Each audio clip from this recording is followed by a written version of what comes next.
War 1940 के दशक के अंत से 1990 के दशक की शुरुआत तक यूनाइटेड स्टेट्स ऑफ अमेरिका और सोवियत यूनियन के बीच तीव्र भू राजनीतिक या जियोपॉलिटिकल राइवलरी अर्थात प्रतिद्वंदिता का दौर था। इस संघर्ष का सबसे महत्वपूर्ण पहलू स्पेस रेस था, जहां दोनों महाशक्तियां स्पेस एक्सप्लोरेशन और टेक्नोलॉजी में प्रभुत्व या डोमिनेंस के लिए कंपीट किया करती थी। शायद ये वन अप रहने का रेस ने ही दुनिया को टेक्नोलॉजी पे इतनी उन्नति करने का मौका दिया। स्पेस रिसर्च या अंतरिक्ष अनुसंधान ने सैटेलाइट्स के माध्यम से कम्युनिकेशन के लिए नई संभावनाओं की स्थापना की। इसने दिखाया कि स्पेस में ऑब्जेक्ट्स का लॉन्च करना संभव था और अंततः कम्युनिकेशन सैटेलाइट्स के लिए आधार तैयार किया, जो आज साइंटिफिक या वैज्ञानिक सफलताएं टेलीविजन प्रसारणों से लेकर जीपीएस सिस्टम तक हर चीज़ के लिए उपयोग किया जाता है। जीपीएस टेक्निक किसानों को फसल लगाने, सिंचाई करने और अधिक कुशलता से कटाई करने में सक्षम बनाकर सटीक कृषि को बदल रही है।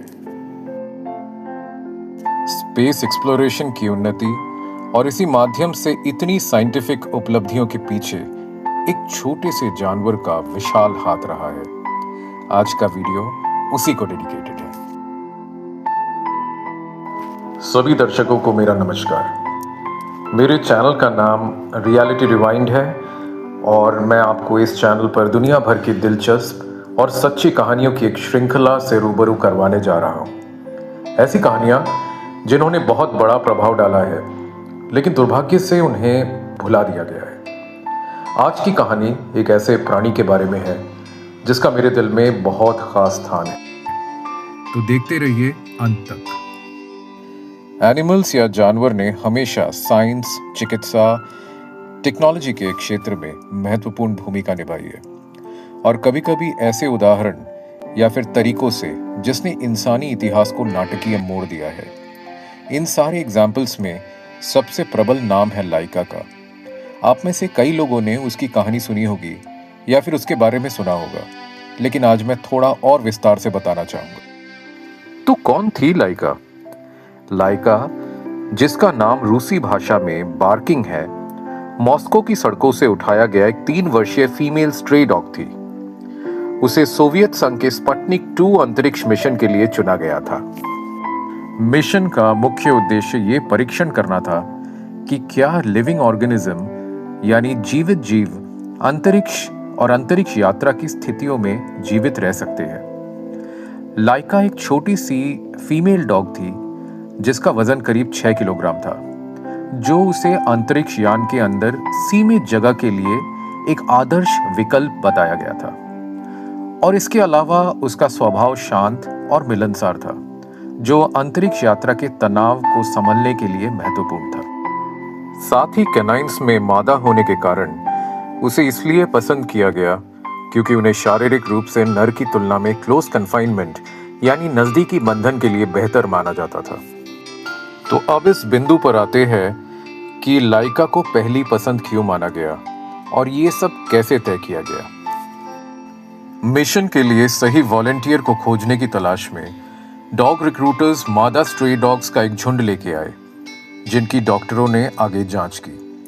अंत में टीम ने 3 कुत्तों को चुना, जिनमें से लाइका को पहली पसंद बनाया गया और एक और को बैकअप के रूप में रखा गया, जिसका नाम एल्बिनो रखा गया।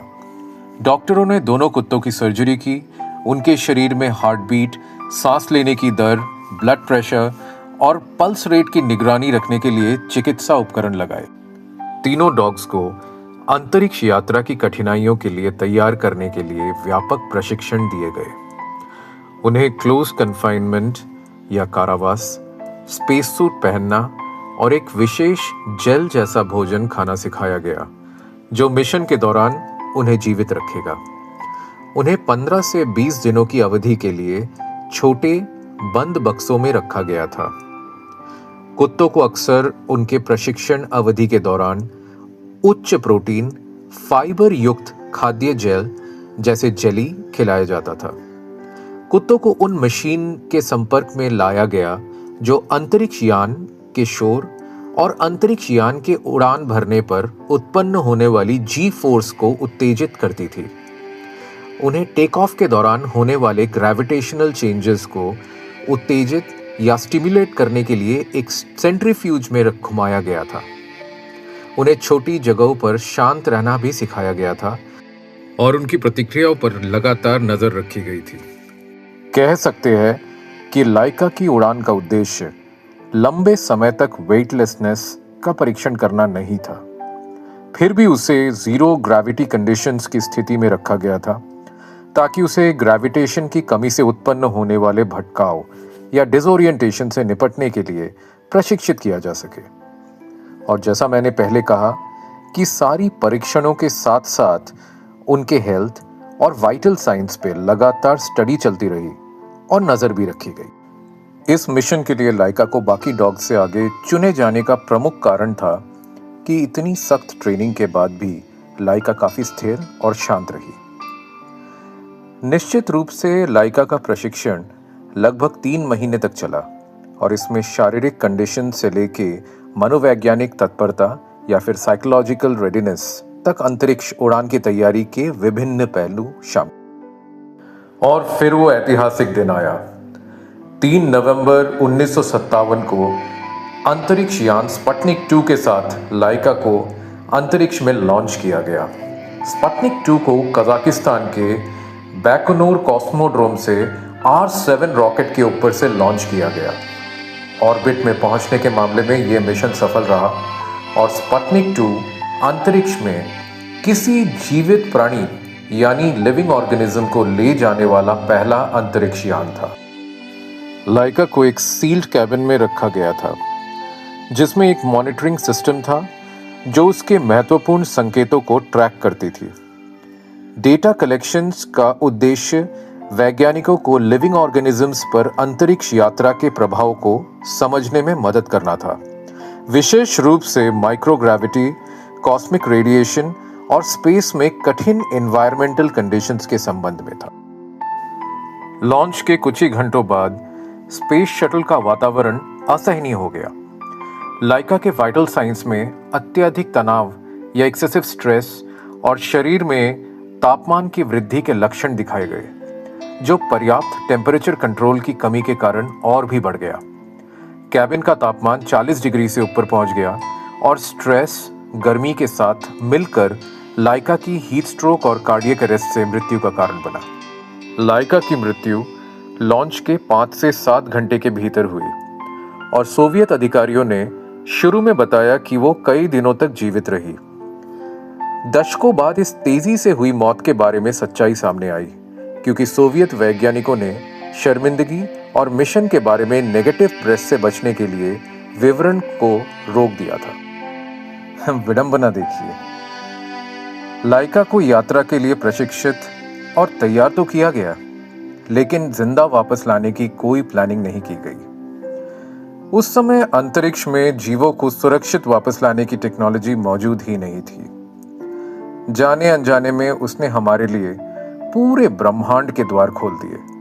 लेकिन दुख की बात यह है कि लाइका द स्पेस डॉग अपने मिशन के सक्सेस और अपने चाहने वालों को देखने के लिए एक और दिन भी जीवित नहीं रही। लाइका की यात्रा शुरुआती स्पेस एक्सप्लोरेशन में शामिल बलिदानों और रिसर्च और एक्सपेरिमेंट्स में जानवरों के इस्तेमाल से जुड़े नैतिक सवालों का प्रतीक बन गई। अगर देखा जाए तो वो स्पेस साइंस के लिए एक तरह से शहीद हो गई और उसकी कहानी को साइंटिफिक रिसर्च में जानवरों के साथ किए जाने वाले व्यवहारों के बारे में एक चेतावनी के रूप में याद किया जाता है। ये कहना कतई ठीक नहीं होगा कि साइंटिस्ट की टीम में नरमदिली नहीं थी। मिशन के वैज्ञानिक, खास तौर पर सोवियत अंतरिक्ष कार्यक्रम के मुख्य इंजीनियर सर्गेई कोरोलव, कथित तौर पर लाइका से जुड़ गए थे। मिशन की तैयारी के चरण के दौरान वो सबकी फेवरेट थी और कई इंजीनियर और रिसर्चर्स वास्तव में उनसे प्यार करते थे। लाइका की कहानी ने पूरी दुनिया को प्रभावित किया और लोगों पर इस कहानी का गहरा असर पड़ा। लाइका के कई मेमोरियल्स बनाए गए और कहानी, किताबें और टेलीविजन पर भी खूब चर्चा रही।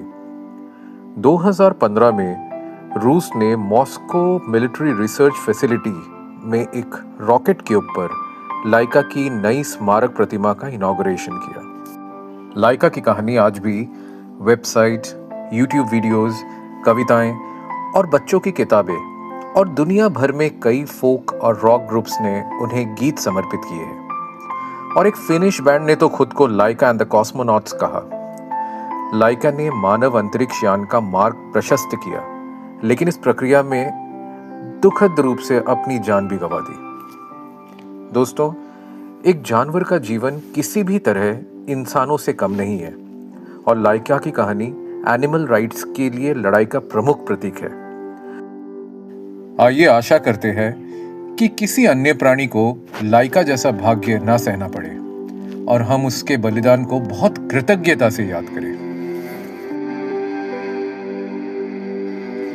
अगर आपको ये कहानी पसंद आई तो कमेंट करके ज़रूर बताइए और लाइक, शेयर और सब्सक्राइब करना मत भूलिए। बहुत बहुत धन्यवाद।